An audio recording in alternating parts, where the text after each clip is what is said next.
Assalamualaikum warahmatullahi wabarakatuh. Selamat siang, salam sejahtera untuk kita semua. Perkenalkan, nama saya Khairul Anwar, CGP Angkatan 10 Kabupaten Magetan. Sebelumnya saya mau mengucapkan banyak terima kasih kepada teman-teman sejawat, pada teman-teman CGP Angkatan 10 Kabupaten Magetan yang sudah meluangkan waktunya untuk mengikuti Zoom saya. Pada hari ini saya akan memaparkan aksi nyata modul 1.4 diseminasi budaya positif segitiga restitusi. Alangkah baiknya sebelum kita memulai acara pada siang hari ini, marilah kita berdoa menurut agama dan kepercayaan masing-masing supaya acara ini berjalan dengan lancar, aman, tanpa suatu halangan apapun. Marilah kita berdoa. Berdoa mulai.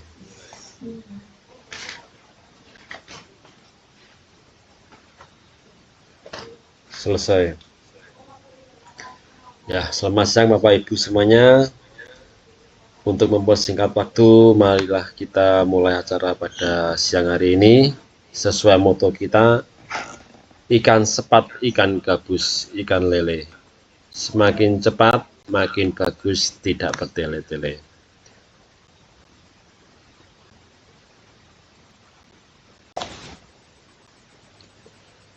Pada bagian pembukaan ini, kita akan membahas budaya positif.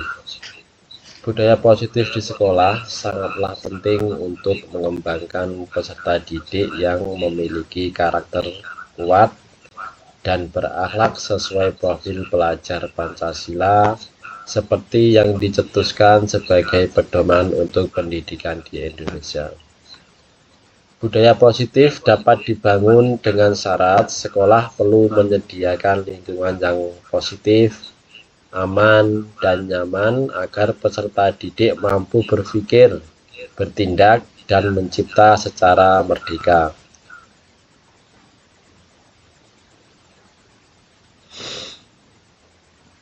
Salah satu strategi yang perlu ditinjau ulang adalah penerapan disiplin yang selama ini dijalankan di sekolah.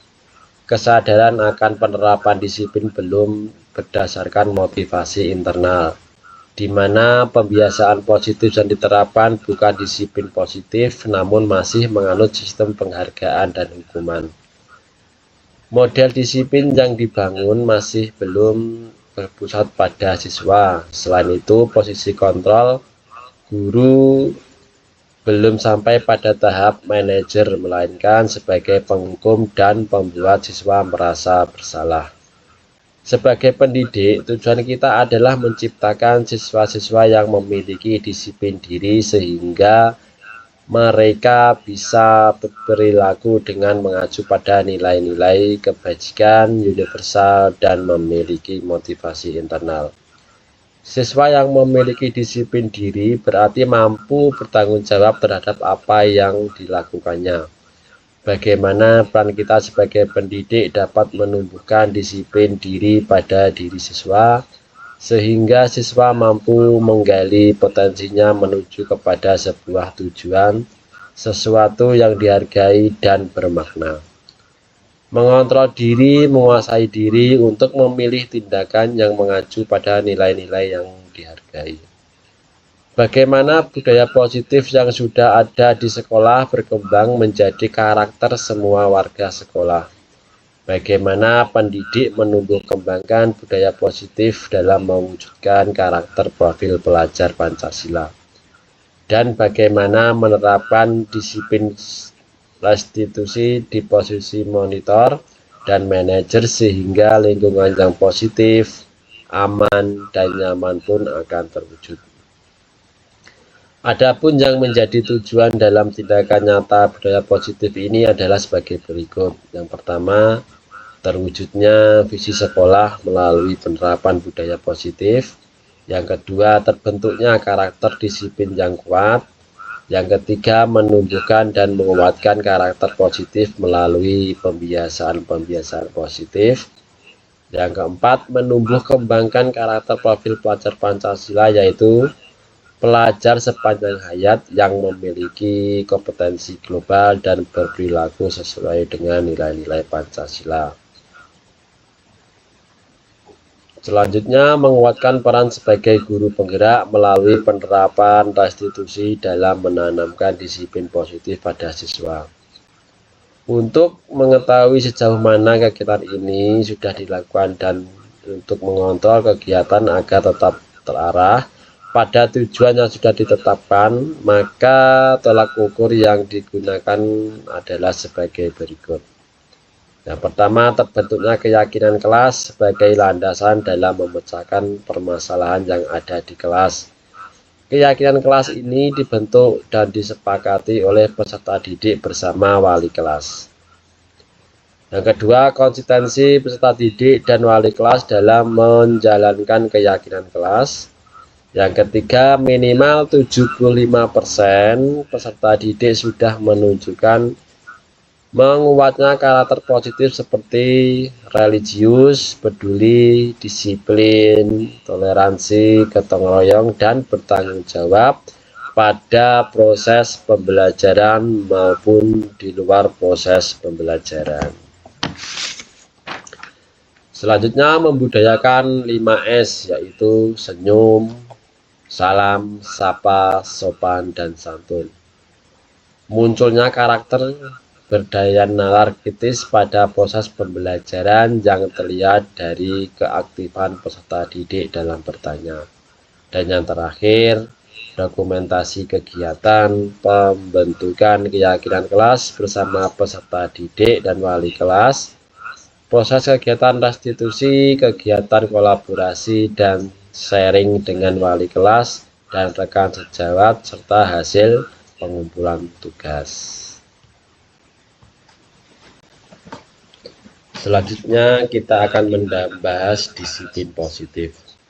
Disiplin banyak orang yang memaknai sebagai sesuatu yang dilakukan seseorang pada orang lain untuk mendapatkan kepatuhan dan memiliki kecenderungan ketidaknyamanan, serta sering dihubungkan dengan tata tertib yang berkaitan dengan sanksi dan hukuman bagi yang melanggarnya.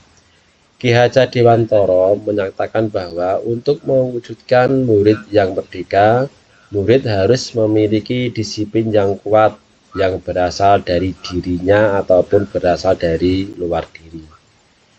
Yang dinyatakan dalam bukunya yaitu Pemikiran Konsepsi Keteladanan Sikap Merdeka. Di mana ada kemerdekaan, disitulah harus ada disiplin yang kuat.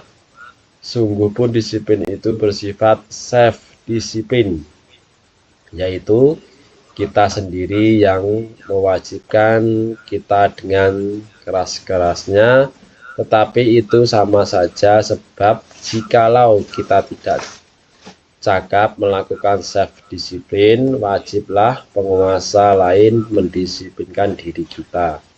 Dan peraturan demikian itulah harus ada di dalam suasana yang merdeka. Adapun definisi kata merdeka menurut Ki Hajar adalah mardika iku jarwanya nora mung leparing panggrih nging uga kuat kuasa amandiri panjangga. Merdeka itu artinya tidak hanya terlepas dari perintah, akan tetapi juga cakap buat memerintah diri sendiri. Diana Gosen dalam bukunya yang berjudul Restructuring School Discipline menyatakan bahwa arti asli dari kata disiplin ini juga berkonotasi dengan disiplin diri dan mewujudkan murid-murid yang menggali potensinya menuju kepada sebuah tujuan. Sesuatu yang dihargai dan bermakna bagaimana cara kita mengontrol diri dan bagaimana menguasai diri untuk memilih tindakan yang mengacu pada nilai-nilai yang kita hargai. Dengan kata lain, seseorang yang memiliki disiplin diri berarti mereka bisa bertanggung jawab terhadap apa yang dilakukannya karena mereka mendasarkan tindakan merdeka pada nilai-nilai kebajikan universal. Dari dua pendapat di atas dapat disimpulkan bahwa murid yang memiliki disiplin positif akan memiliki motivasi internal yang tinggi dalam menguasai diri untuk melakukan tindakan yang sesuai dengan nilai-nilai kebajikan universal. Sebagai pendidik, tugasnya adalah membimbing siswa untuk memiliki disiplin diri yang berasal dari dirinya sendiri.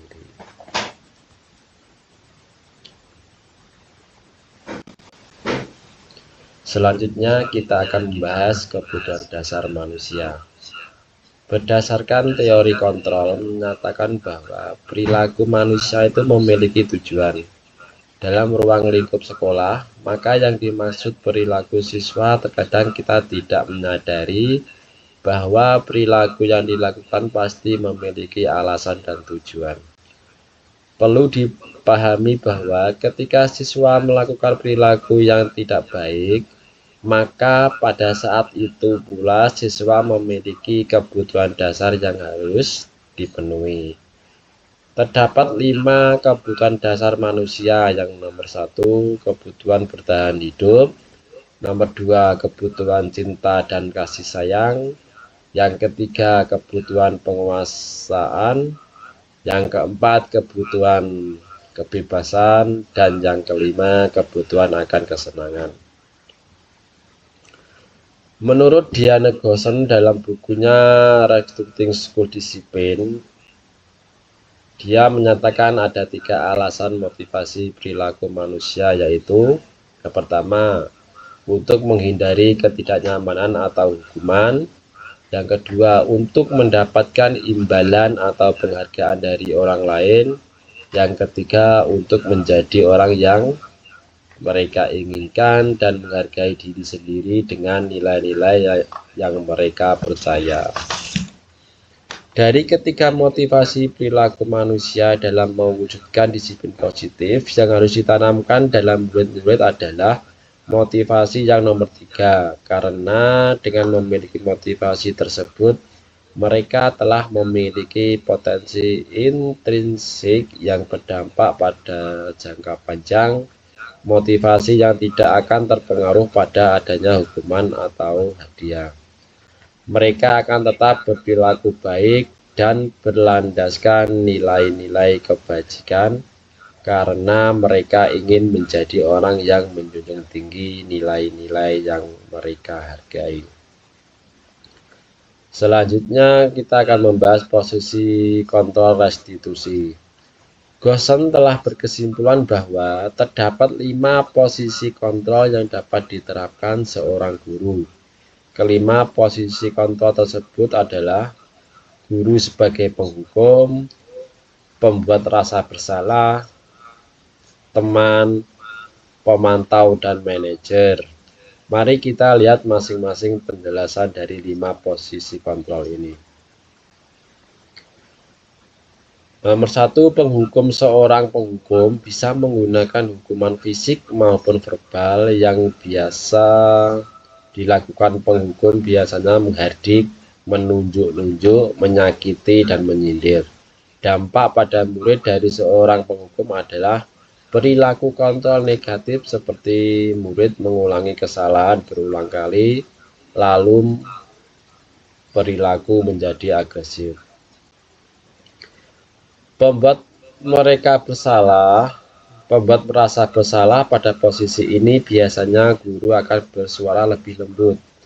Yang biasa dilakukan pembuat merasa bersalah biasanya berceramah, menunjukkan kekecewaan mendalam. Dampak pada murid dari seorang pembuat merasa bersalah adalah murid akan merasa rendah diri, merasa gagal, dan tidak berharga.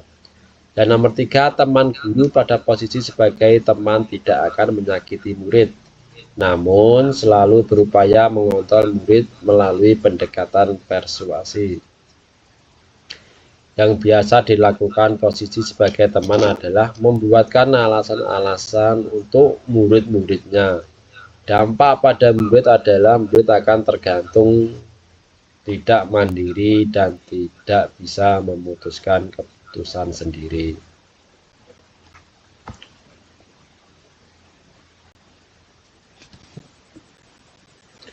Yang nomor 4, pemantau guru pada posisi ini biasanya selalu mengawasi atau memantau muridnya yang berpatokan pada catatan atau kesepakatan yang sudah disetujui. Yang biasa dilakukan posisi sebagai pemantau yaitu memantau, menghitung, dan mengukur kedisiplinan murid.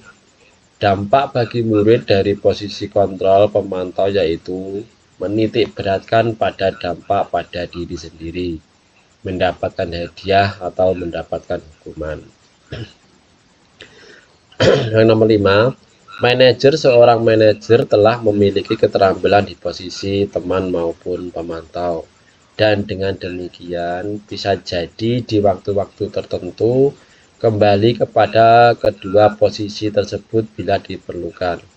Guru pada posisi ini biasanya posisi di mana guru berbuat sesuatu bersama dengan murid, mempersilahkan murid mempertanggungjawabkan perilakunya, mendukung murid agar dapat menemukan solusi atas permasalahannya sendiri. Yang dilakukan guru pada posisi manajer biasanya mengajukan pertanyaan-pertanyaan terkait nilai kebajikan yang telah diyakininya, atau pertanyaan yang berkaitan dengan solusi yang ditempuh berkaitan dengan pelanggaran tata tertib.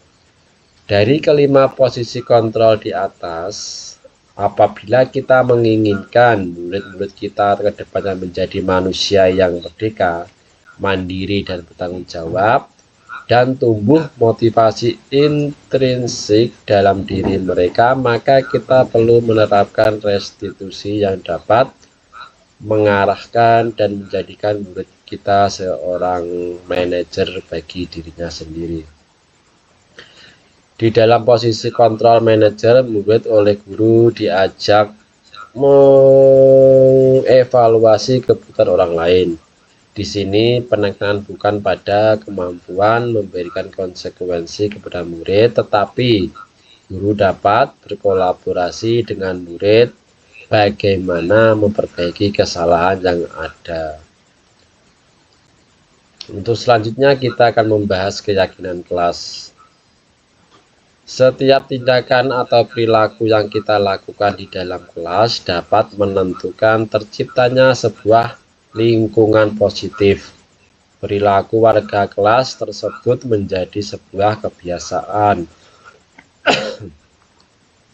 yang akhirnya membentuk sebuah budaya positif. Dalam mewujudkan perilaku warga sekolah yang memiliki budaya positif, hal pertama perlu diciptakan dan disepakati adalah membuat keyakinan-keyakinan atau prinsip-prinsip dasar bersama di antara para warga kelas untuk mendapatkan nilai-nilai kebajikan yang disepakati bersama.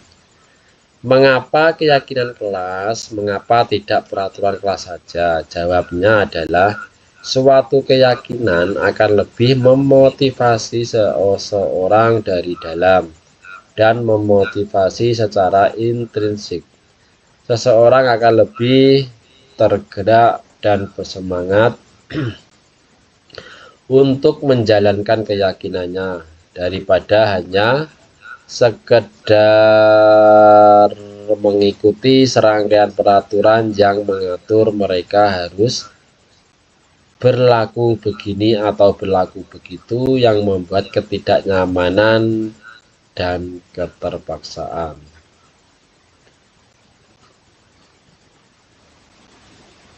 Berikut adalah cara membuat keyakinan kelas. Yang pertama, keyakinan kelas hendaklah bersifat lebih abstrak.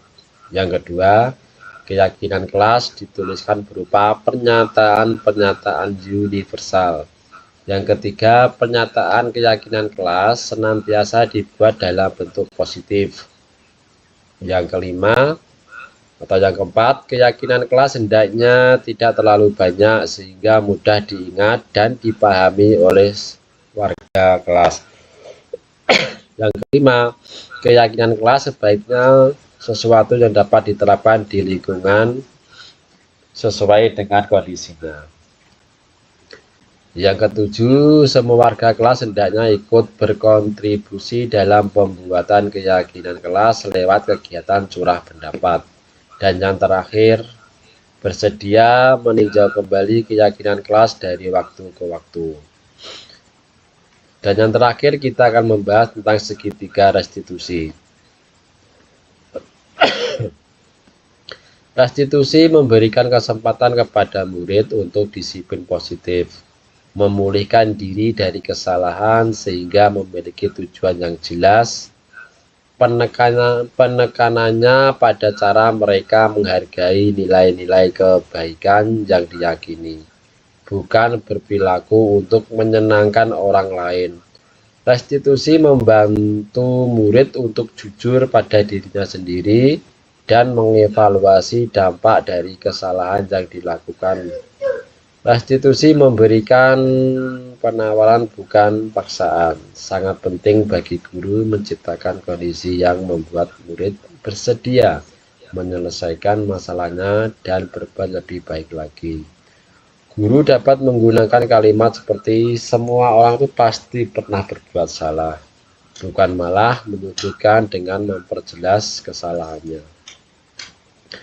Pada bagian dasar segitiga restitusi merupakan langkah pertama, yaitu menstabilkan identitas. Bagian ini bertujuan merubah orang yang merasa gagal karena berbuat salah menjadi orang sukses.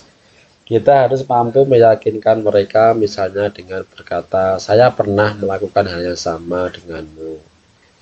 Ketika seseorang dalam kondisi emosional, maka otak tidak mampu berpikir nasional. Kondisi ini sangat tepat kita gunakan untuk menstabilkan identitas. Kita membantu menenangkan mereka dan mencari solusi untuk permasalahannya. Ada langkah yang kedua, yaitu memvalidasi tindakan yang salah. Pada langkah kedua, kita terlebih dahulu memahami kebutuhan dasar yang mendasari tindakan murid kita. Menurut teori kontrol, semua tindakan pasti memiliki tujuan, entah baik atau buruk. Ketika kita menolak murid yang berbuat salah, maka mereka akan tetap dalam masalah. Yang lebih diperlukan adalah kita memahami alasan mereka berbuat kesalahan sehingga mereka merasa dipahami. Langkah yang ketiga adalah menanyakan keyakinan kelas. Ketika langkah pertama dan kedua sukses dilakukan, maka anak lebih siap dikaitkan dengan nilai-nilai kebajikan yang dia percaya dan berpindah menjadi orang yang dia inginkan. Kehidupan masa depan yang mereka inginkan sangat penting ditanyakan. Ketika gambaran masa depannya sudah ditemukan, maka guru dapat membantu mengarahkan mereka tetap fokus pada gambarannya. Segitiga restitusi menumbuhkan motivasi internal murid untuk disiplin positif dan terbiasa mencari solusi dengan permasalahannya. Sebagai contoh, di sekolah saya terdapat dua kasus. Kasus yang pertama itu namanya Iksan. Dia sangat marah sekali karena dia mengetahui alat tulisnya dipinjam oleh Rizky tanpa izin dahulu. Dia merasa marah karena alat tulis itu adalah jerih payahnya mengumpulkan uang sakunya selama seminggu. Tapi seenaknya Rizky itu meminjam tanpa izin dahulu. Saking marahnya, Iksan itu sampai-sampai menggebrak meja. Saya pun sebagai wali kelas memanggil Iksan untuk mengobrol secara pribadi berdua tatap muka. Dan langkah yang pertama saya lakukan adalah menstabilkan identitas, menanyakan masalahnya apa, mengapa kok bisa begitu. Terus langkah yang kedua, saya memvalidasi tindakan yang salah kepada anak tersebut. Kesalahannya apa, saya tanya, terangkan. Terus langkah yang terakhir, saya itu menanyakan keyakinan kelas apa yang sudah dilanggar oleh anak itu. Setelah mengobrol cukup lama, akhirnya pun anak itu paham apa yang dia lakukan itu salah, dan dia pun mau meminta maaf kepada temannya dan berjanji untuk tidak mengulangnya lagi. Untuk kasus yang kedua, ini ada anak yang bernama Fahmi. Dia itu sering tidak masuk sekolah, bahkan dia itu sampai ketinggalan pelajaran jauh dari teman-temannya. Setelah mendapat laporan dari ketua kelas, saya memanggil anak tersebut untuk tatap muka, mengobrol secara enak berdua. Adapun langkah pertama yang saya lakukan adalah menstabilkan identitas kepada anak tersebut. Untuk langkah yang kedua, saya memvalidasi tindakan yang salah. Apa sih yang sudah dilakukan anak tersebut? Kok sampai dia sering tidak masuk sekolah? Dan tahap yang terakhir, saya menanyakan keyakinan kelas apa yang sudah dia langgar dan apakah dia mau memperbaiki kesalahannya. Setelah kami mengobrol cukup lama, akhirnya anak tersebut mau meminta maaf dan dia berjanji untuk tidak mengulangi kesalahannya, yaitu dia itu sering menonton HP terlalu malam sehingga tidurnya telat, bangun pagi pun juga kesiangan. Akhirnya dia tidak masuk sekolah dan ketinggalan pelajaran. Intinya pada kasus ini, setiap masalah pada anak itu akan selesai bila kita menyelesaikan dengan kepala dingin, dan sejak anak itu butuh sentuhan langsung dari guru. Kita tidak boleh menyalahkan mereka karena mereka, setiap orang itu pasti punya rasa bersalah. Untuk refleksi kegiatan pada pagi hari ini adalah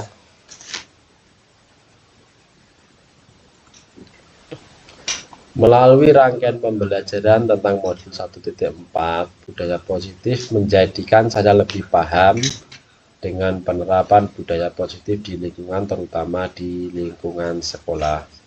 Budaya positif seyogianya dilaksanakan secara kolaboratif dengan seluruh warga sekolah.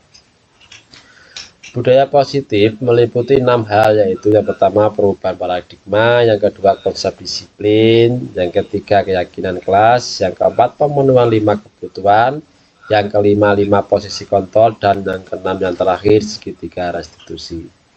Pada modul ini juga saya belajar tentang bagaimana kebutuhan dasar manusia yang harus terpenuhi, di mana apabila satu hal tidak terpenuhi akan menimbulkan masalah dalam dirinya yang berpengaruh pada lingkungan.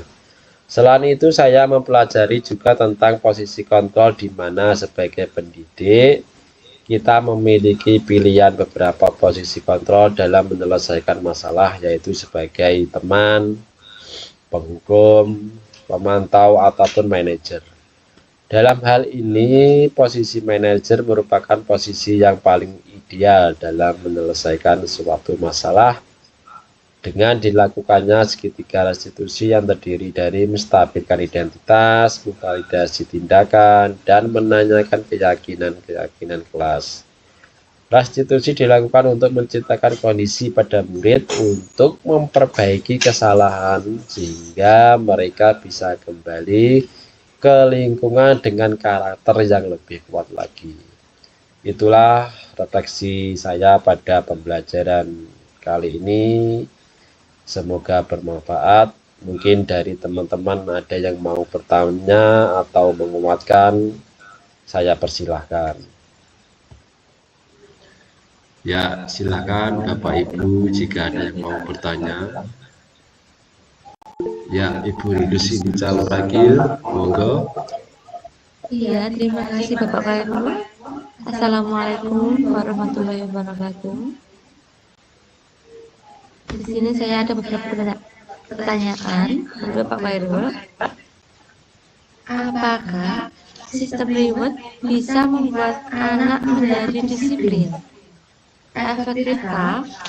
Kalau reward seperti itu tidak efektif, bagaimana dengan banyak memuji anak?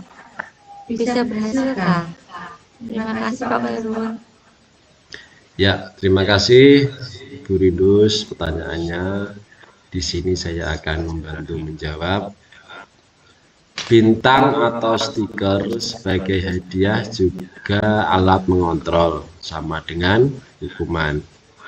Walau menyenangkan untuk anak, ini tidak efektif untuk diterapkan.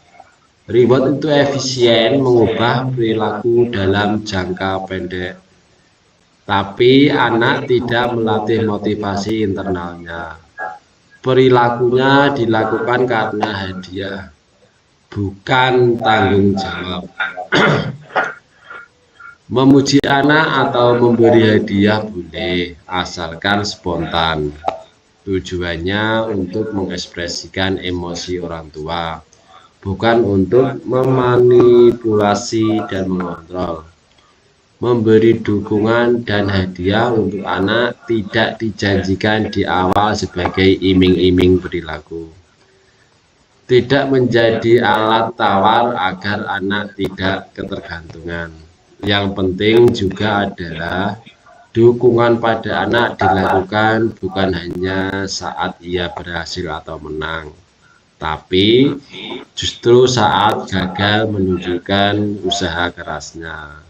Itulah Ibu Ridus, sedikit jawaban dari saya, semoga membantu Anda. Terima kasih.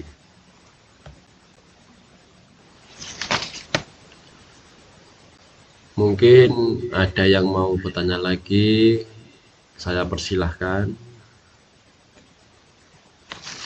Ya, Ibu, monggo perkenalkan diri dulu. Assalamualaikum warahmatullahi wabarakatuh. Waalaikumsalam warahmatullahi wabarakatuh. Baik Pak Khairul, terima kasih atas waktunya. Begini Bapak, kadang sebagai guru dalam kelas, kita terpancing emosi, sehingga anak melanggar aturan. Bagaimana caranya supaya tetap tenang dan lancar dalam menerapkan disiplin positif? Jadi, bagaimana supaya tidak menghukum? Cara apa yang dipakai oleh disiplin positif? Mohon dibaca jawabannya. Terima kasih. Wassalamualaikum warahmatullahi wabarakatuh. Ya, Ibu, ini dengan Ibu siapa ya? Dengan Ibu Indah, Pak Khairul. Oh iya, Ibu Indah. Baiklah, Ibu Indah. Saya akan sedikit menjawab pertanyaan dari Ibu. Kalau kita terpancing emosi, berarti kita berespon pada kebutuhan kita, bukan kebutuhan anak. Ini biasanya karena punya perasaan negatif, emosi. Misalnya karena asumsi atau label negatif ke anak. Tenangkan diri dulu Ibu sebelum proses. Penting diingat bahwa setiap perilaku pasti ada tujuan dan niatnya. Perilaku anak untuk memenuhi perilakunya, maka akan lebih mudah untuk tenang dan fokus pada apa yang dibutuhkan anak saat menerapkan disiplin positif. Tujuannya agar anak belajar mengendalikan diri sesuai tujuannya dan nilai yang dipercayai bersama di rumah dan di sekolah. Kalau sudah ada kesepakatan bersama, maka saat anak melanggar, bisa jadi apa yang kamu lakukan itu salah. Kesepakatan bersama perlu dinyatakan dengan positif dan melibatkan anak dalam prosesnya agar dipahami, pilih hanya aturan yang penting dan bisa dilaksanakan saja. Mungkin itu nggih Bapak Ibu, Indah jawaban dari saya, semoga membantu. Mungkin ada yang mau bertanya lagi.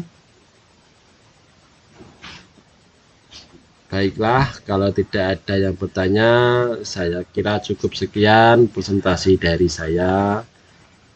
Kurang lebihnya saya mohon maaf. Sebelum saya tutup, marilah kita berdoa bersama-sama supaya acara yang kita jalani hari ini bermanfaat, mendapat ridhonya Allah, dan ilmunya dapat kita serap bersama. Marilah kita berdoa menurut agama dan kepercayaan kita masing-masing. Berdoa mulai. Selesai. Baiklah Bapak Ibu, sebelum saya menutup acara ini ada sedikit pantun nasihat buat kita semua.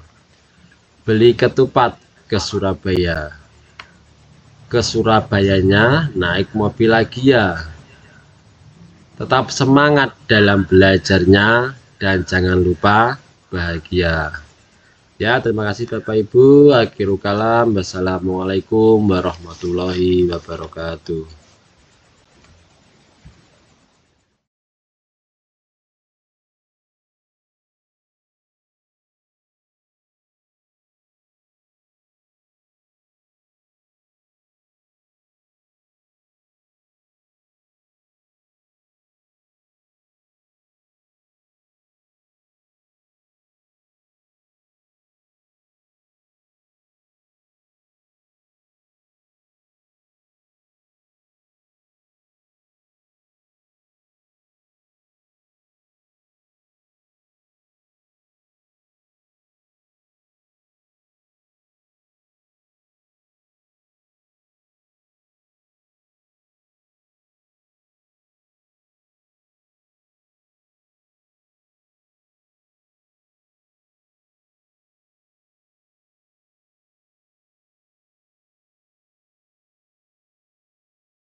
Pak Guru dengar dari ketua kelas tadi kamu bertengkar ya sama Budi. Iya Pak, benar. Saya tadi bertengkar dengan Budi. Terusnya saya kesal karena Budi terus-menerus pinjam alat tulis saya tanpa izin Budi. Lalu apa yang kamu lakukan kepada Budi? Saya marah-marah Pak. Saya maki-maki dia tanpa sadar saya mengeprek mejanya. Oh begitu. Pasti kamu ada alasan ya sampai kamu marah begitu. Iya Pak, saya kan sudah susah payah mengumpulkan uang untuk membeli buku. Mereka malah main ambil saja tanpa izin Budi dari saya. Ya wajar sih kalau kamu saat marah. Itu barang milik kamu tapi Budi malah pinjam tanpa izin dari kamu. Iya Pak. Ya sekarang Bapak mau tanya, apakah tindakan kamu marah-marah sampai mengubrak meja apa sudah sesuai dengan keyakinan kelas kita? Tidak Pak. Menurut kamu keyakinan kelas apa sih yang sudah kamu langgar? Harus saling menghormati antar teman Pak. Baik, menurut kamu menghormati antar teman itu penting tidak buat kamu? Penting Pak. Jadi keyakinan apa sih yang harus kamu lakukan ketika sedang marah? Harus lebih sabar Pak. Apa yang kamu lakukan untuk memperbaiki masalah ini? Sabar dan menahan marah saya. Kalau ada teman yang mau pinjam alat tulis, saya akan melaporkan pada wali kelas. Ya, benar sekali. Tindakan yang kamu lakukan dan sekarang silakan kembali ke kelas. Ya Pak, terima kasih.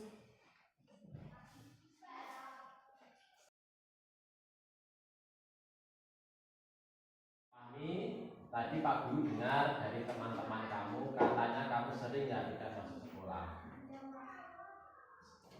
Sudah berapa kali sih kamu tidak masuk kelas? 3 kali Pak. 3 kali.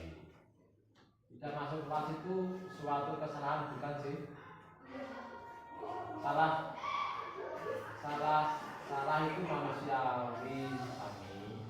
Yang paling penting itu kita harus belajar untuk memperbaiki kesalahan itu. Setuju tidak? Fahmi, kita cari solusinya bersama-sama ya. Apa sih alasan Fahmi sering tidak masuk kelas? Saya sering begadang Pak sambil main HP, tapi saya benar-benar sibuk. Kamu tahu keyakinan kelas apa yang sudah kita sepakati? Kalau tidak masuk sekolah sesuai dengan keyakinan kelas kita tidak. Tidak Pak. Keyakinan kelas apa sih yang sudah kamu langgar? Disiplin Pak. Oh disiplin. Nanti kamu tidak ketinggalan pelajaran. Iya Pak, saya menyesal sering tidak masuk. Menurut kamu apa yang harusnya kamu lakukan biar kamu itu tidak masuk sekolah lagi? Saya tidak begadang lagi dan itu lebih cepat. Baiklah Fahmi, kamu sudah menemukan solusinya dan Bapak akan bekerjasama dengan orang tua kamu supaya kamu lebih aktif lagi dalam masa sekolah. Iya Pak, terima kasih. Ya sudah, silakan kembali ke kelas. Iya Pak.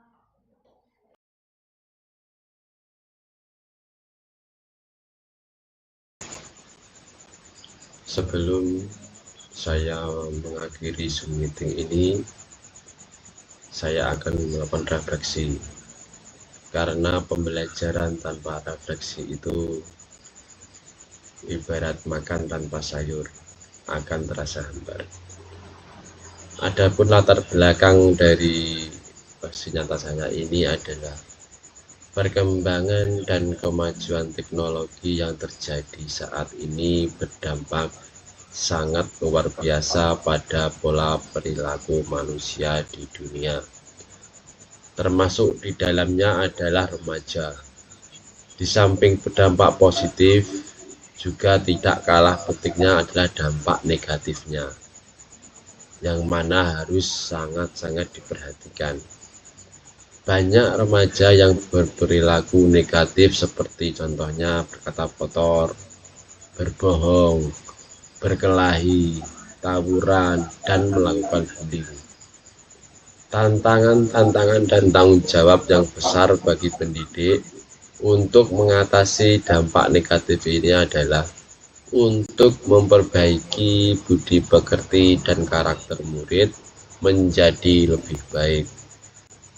Dan sekolah pun merupakan salah satu institusi yang harus memegang tanggung jawab besar ini. Adapun salah satu upaya yang dilakukan sekolah adalah dengan menciptakan budaya positif pada seluruh warga sekolah. Sesuai dengan filosofi Ki Hajar Dewantara bahwa peran guru di sekolah itu adalah sebagai among yang menuntun benih-benih kebudayaan, yaitu murid yang dapat tumbuh dan berkembang budi pekertinya untuk mencapai keselamatan dan kebahagiaan yang setinggi-tingginya. Dengan budaya positif di sekolah, diharapkan semua murid itu memiliki karakter yang baik, karakter profil pelajar Pancasila. Aksi nyata saya ini saya lakukan itu untuk mewujudkan profil pelajar Pancasila, yaitu mendiseminasikan budaya positif kepada rekan-rekan sejawat. Harapannya seluruh guru memahami tentang budaya positif dan dapat diimplementasikan pada seluruh warga sekolah, utamanya kepada murid. Sebagai generasi penerus bangsa yang seharusnya memiliki karakter profil pelajar Pancasila yang kuat. Deskripsi aksi nyata, diseminasi aksi nyata dilaksanakan dengan sasaran rekan sejawat saya guru di SDN Gunung 2 dan rekan CGP Angkatan 10 Kabupaten Magetan. Zoom ini saya laksanakan pada hari Sabtu tanggal 9 Juni tahun 2024. Acara aksi nyata saya ini saya lakukan secara virtual melalui Zoom Jimit. Kegiatan diseminasi berjalan sangat lancar. Saya mulai pada pukul 9 sampai pukul 12 siang. Dalam kegiatan ini ada beberapa materi yang saya sampaikan sesuai konsep pada modul 1.4 budaya positif, antara lain yang pertama disiplin positif, yang kedua nilai-nilai kebajikan universal, yang ketiga motivasi perilaku manusia, yang keempat konsep disiplin dengan identitas gagal atau hukuman dan penghargaan, dan yang kelima keyakinan kelas, keenam posisi kontrol, ketujuh segitiga restitusi, dan kedelapan disiplin positif. Menurut Ki Hajar Dewantara, di mana ada kemerdekaan, disitulah harus ada disiplin yang kuat.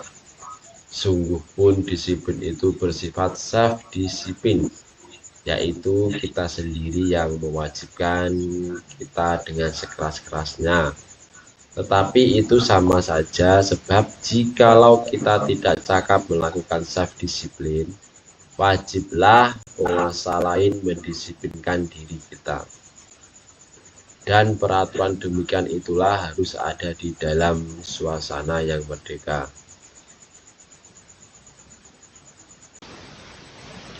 Selaras dengan pemikiran Ki Hajar Dewantara, disiplin positif adalah kemampuan seseorang mengontrol diri dan menguasai diri untuk memilih tindakan yang mengacu pada nilai-nilai kebaikan. Untuk mencapai tujuan mulia yang diinginkan, seseorang itu harus bertanggung jawab atas apa yang dilakukan, karena mereka mendasarkan tindakan mereka pada nilai-nilai kebajikan universal tersebut. Kata disiplin sering dihubungkan dengan tata tertib. teratur, dan kepatuhan pada peraturan. Bahkan sering dihubungkan dengan hukuman. Padahal sungguh berbeda, belajar disiplin positif tidak harus memberi hukuman, bahkan bila perlu tidak dilakukan.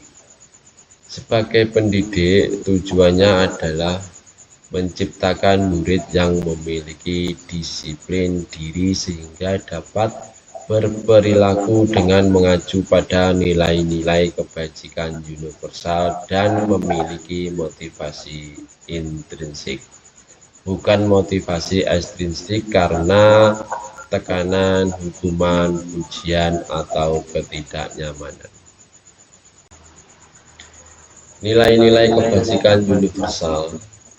Nilai kebajikan universal itu adalah nilai-nilai yang disepakati bersama, lepas dari suku bangsa, agama, bahasa, maupun latar belakangnya. Nilai-nilai kebajikan universal antara lain yang pertama, beriman dan bertakwa kepada Tuhan Yang Maha Esa dan berakhlak mulia. Yang kedua, mandiri.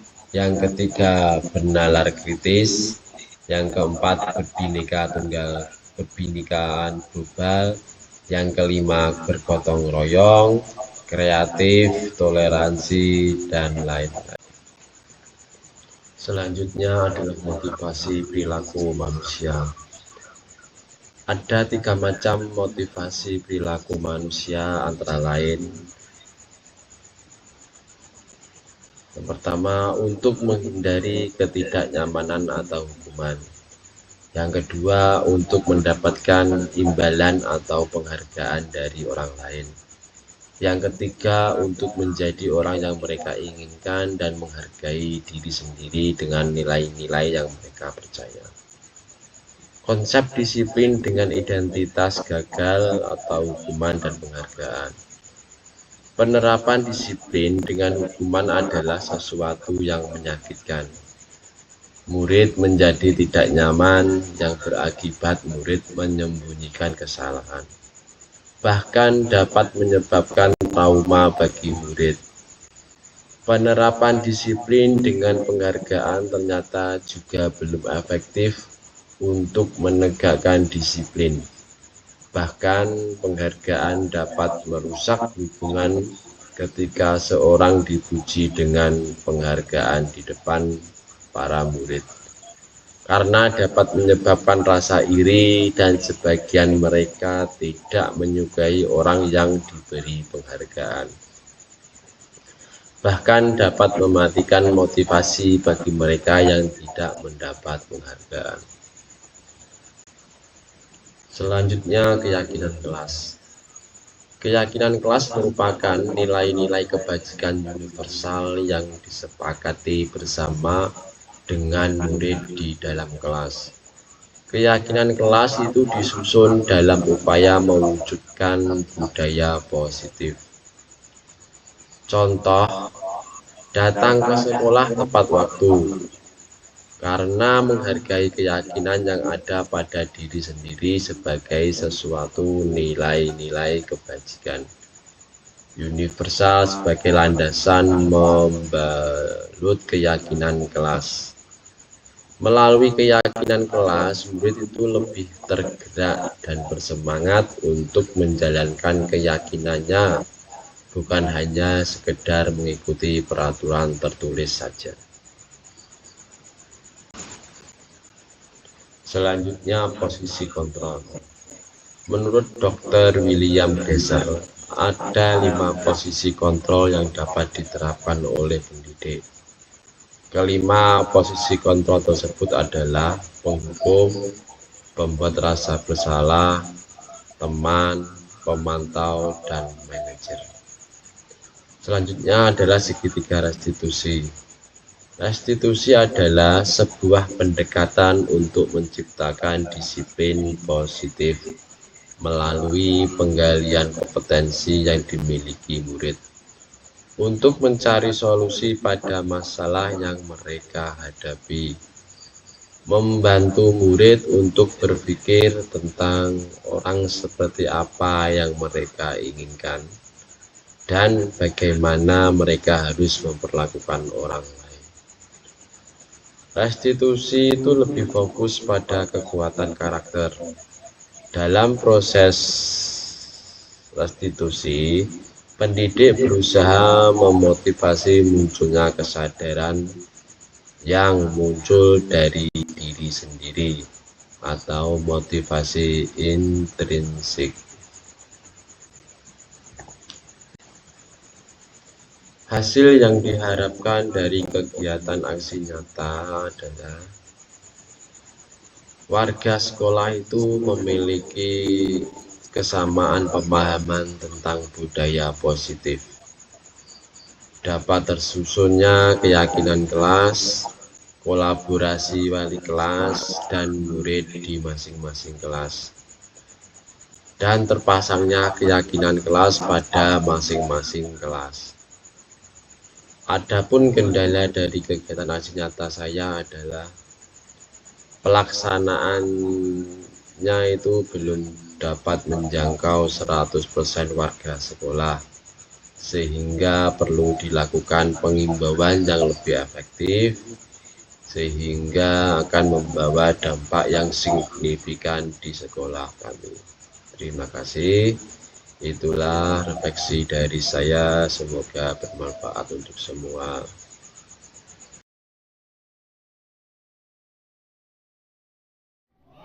Assalamualaikum warahmatullahi wabarakatuh. Perkenalkan, saya Tohari SPDI, teman sejawat dari Bapak Khairul Anwar yang sedang mengikuti program guru penggerak Angkatan 10 Kabupaten Magetan. Saya sangat mengapresiasi sekali aksi nyata yang dilakukan oleh Bapak Khairul, di mana metode pembelajaran yang dipakai Bapak Khairul yaitu pembelajaran yang berpusat pada murid atau anak didik. Bapak Khairul sudah menerapkan filosofi pembelajaran Ki Hajar Dewantara, yaitu aktif, kolaboratif, mandiri, dan berani. Sukses terus untuk Bapak Khairul, tetap semangat.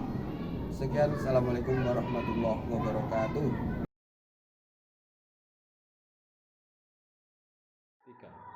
Assalamualaikum warahmatullahi wabarakatuh.